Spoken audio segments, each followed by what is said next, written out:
Damn it. ఏంటిటా కుండబద్దలు కొడతా అట్ట. నమస్కారం, కుండబద్దల ప్రేక్షకులకి స్వాగతం. వివేకానందరెడ్డి హత్య కేసులో ఒకానొక భాగమైన అప్పుడు సిఐగా ఉన్న శంకరయ్య ఇప్పుడు సీఎం చంద్రబాబు నాయుడు గారికి ఒక లీగల్ నోటీస్ ఇచ్చాడు. ఎందుకంటే ఆయన పేరుని చంద్రబాబు నాయుడు గారు పదే పదే ప్రస్తావిస్తూ ఉన్నారని, తనకేదో పరువు భంగం కలిగిందని, దానికి గాను 1,45,00,000 నష్టపరిహారం చెల్లించడంతో పాటుగా అసెంబ్లీలోనే ఈ విషయమై తాను తప్పుగా మాట్లాడానను సిఐ శంకరయ్యకు క్షమాపణ చెప్పి తీరాల్సిందే అని ఆ లీగల్ నోటీస్ యొక్క సారాంశం. అసలు సిఐ శంకరయ్య ఎప్పటిదాకా మిన్నకుండా ఊరుకొని ఇప్పుడు సీఎం చంద్రబాబు నాయుడు గారికి ఇలాంటి లీగల్ నోటీస్ ఇవ్వటం వెనుకున్న కారణం ఏమిటి? దీనికి వివేకానందరెడ్డి హత్య కేసులో ఇప్పుడు కోర్టులో నడుస్తున్న వ్యవహారం, ఎందుకంటే మొన్ననే సుప్రీంకోర్టు కూడా క్రింది కోర్టుని ఆదేశించడం జరిగింది. 8 వారాల్లోపు ఈ సిబిఐ ఇంకా విచారణ చెయ్యాలా లేదా అనే అంశాన్ని పూర్తిగా తేల్చమని. ఇలాంటి తరుణంలో సిఐ శంకరయ్య అలా నోటీసు ఇవ్వటం వెనుకున్న మాస్టర్ మైండ్ ఏమిటి, వాళ్ళ అసలు ప్లాన్ ఏమిటి అనేది ఈ వీడియోలో పూర్తిగా రివీల్ చేసే ప్రయత్నం చేస్తాను. వీడియో నచ్చితే గనుక ఖచ్చితంగా లైక్ చేయండి, ఇంకా 10 మందికి షేర్ చేయండి. అలాగనే ఈ వీడియో ఇంకా కొంచెం ప్రాచుర్యం పొందాలి అని అనుకుంటే కింద హైప్ అనే ఒక బటన్ ఉంటుంది. ఆ హైప్ బటన్ నొక్కి మీరు ఎక్కువగా హైప్ చేశారంటే వీడియో కూడా ఎక్కువ వైరల్ అయ్యే అవకాశం ఉంటుంది. వీలైతే హైప్ బటన్ కూడా నొక్కండి. ఇక అసలు విషయానికి వస్తే సిఐ శంకరయ్య చంద్రబాబు నాయుడు గారికి లీగల్ నోటీస్ ఇచ్చేంత ధైర్యం ఎక్కడి నుంచి వచ్చింది అని అంటే, మరి దాని వెనక ఎవరున్నారు అనేది అందరూ అర్థం చేసుకుంటారు. ఈ రోజున ఎమ్మెల్యే ఆదినారాయణ రెడ్డి గారు కూడా మాట్లాడుతూ దీని వెనక వివేకానందరెడ్డిని హత్య చేసిన వాళ్ళు ఎవరైతే ఉన్నారో వాళ్ళ హస్తమే ఉంది అంటే, ఒకనొక ఇది అండర్ కరెంట్గా అవినాష్ రెడ్డి ఉన్నాడు అనే విషయాన్ని ఖచ్చితంగా చెప్పారు. దీనికంటే ముందుగా జరిగిన తరుణం సుప్రీంకోర్టు దాకా మరి వివేకా కూతురైన సునీతారెడ్డి వెళ్ళి ఇక్కడ న్యాయం లేట్ అవటం కాదు, అసలు అందించబడటం లేదు అనే ఒక వ్యాఖ్యను కూడా చేసి సిబిఐ వైఖరిని ఆవిడ తప్పు పట్టడం, కానీ ఇప్పుడు అవినాష్ రెడ్డికో మిగతా ఈ నిందితులకో ఉన్న ఈ బెయిల్ని క్యాన్సిల్ చేయాలనే విషయం మీద సుప్రీంకోర్టుకు వెళ్ళారు. వాదోపవాదాల మీదట కింది ట్రయల్ కోర్టుకే ఈ విషయాన్ని అప్పచెబుతూ 8 వారాల్లోపు దీన్ని తేల్చమని సుప్రీంకోర్టు కూడా క్రింది కోర్టును ఆదేశించింది. ఇక సిబిఐ వాళ్ళు ఇచ్చిన ఆన్సరు ప్రకారంగానే ఇప్పుడు సుప్రీంకోర్టు కూడా ఈ నిర్ణయం తీసుకుంది. ఎందుకంటే ఇందులో ఇంకా విచారణ చేయాల్సి చాలా ఉంది అనేది వైఎస్ సునీతారెడ్డి ఆరోపణ అయితే, సిబిఐ వాళ్లకున్న పరిమితుల మేరకు, అంటే ఇప్పుడు కేంద్రం చేతిలో కీలుబొమ్మగా ఉన్న సిబిఐ ఎలాంటి ఆన్సర్ ఇస్తుంది అనే దాని మీద గతంలో మనం ఒక వీడియో కూడా చేయడం జరిగింది. దానిపైన సిబిఐ ఆన్సర్ పైన అనేక ఆక్షేపణలు కూడా వచ్చాయి. సునీతారెడ్డికి ఇక్కడ న్యాయం జరగబట్టం లేదు అనే ఆరోపణలు కూడా కొన్ని వినిపిస్తూ ఉన్న ఈ తరుణంలో క్రింది కోర్టు ట్రయల్ కోర్టు ఏమి నిర్ణయం తీసుకుంటున్న అనే దాని మీద ఖచ్చితంగా ఆధారపడి ఉంది. దాని మీద ఏదైనా మళ్ళీ తిరిగి సుప్రీంకోర్టుకు వెళ్ళే అవకాశం కూడా ఒకటి ఉంటుంది. ఇందులో సునీతారెడ్డికి అనుకూలంగా వచ్చినా లేదా ఈ నిందితులైన అవినాష్ రెడ్డికో మరి మిగతా వీళ్ళందరూ బెయిల్ క్యాన్సిల్ అవటానికో వాళ్ళకి అనుకూలంగా వచ్చినా కూడా మళ్ళీ ఇది సుప్రీంకోర్టుకి చేరాల్సిందే.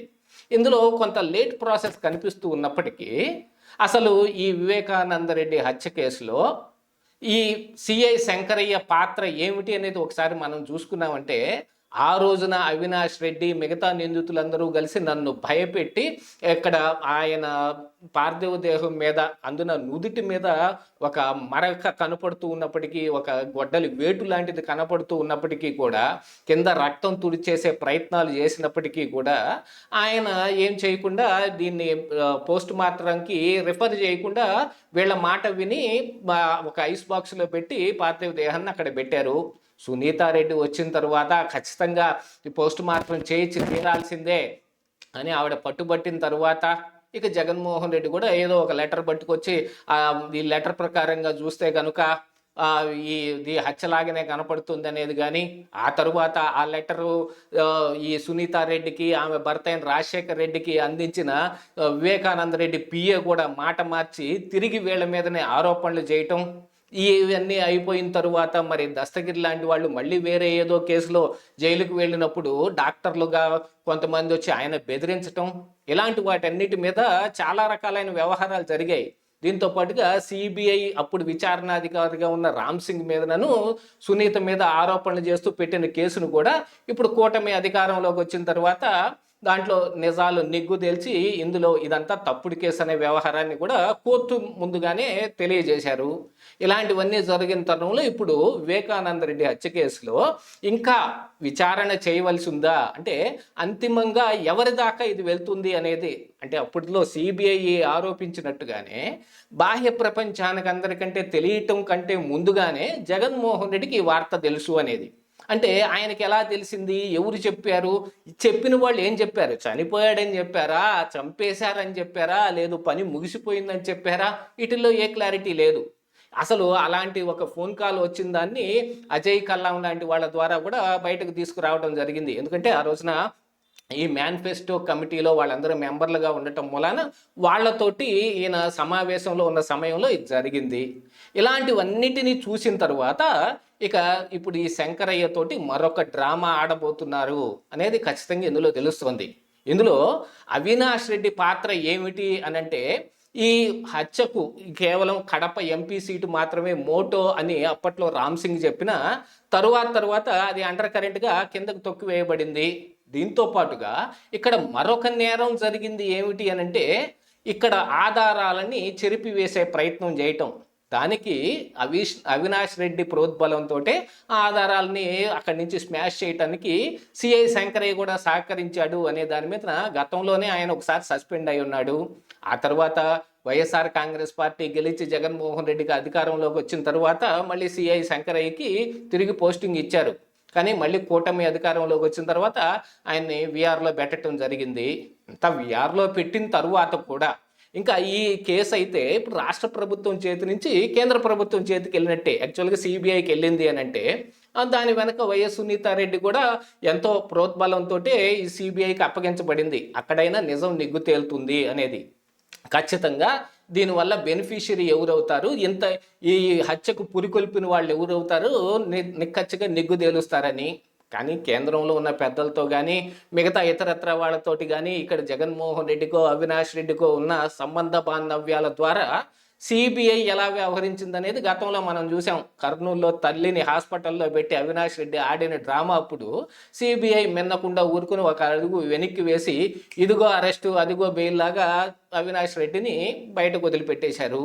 ఇక ఆ తర్వాత జరిగిన పరిణామాల్లో వైఎస్ఆర్ కాంగ్రెస్ పార్టీ అధికారం కోల్పోయిన తర్వాత వివేకా కేసు మళ్ళీ ఏదో వస్తుంది అని అనుకుంటే సంవత్సరంన్నరగా ఎక్కడికి రాకపోయినా మళ్ళీ తిరిగి సునీతారెడ్డి ఫైట్ చేసి ఇప్పుడు కోర్టు దాకా తీసుకొచ్చారు.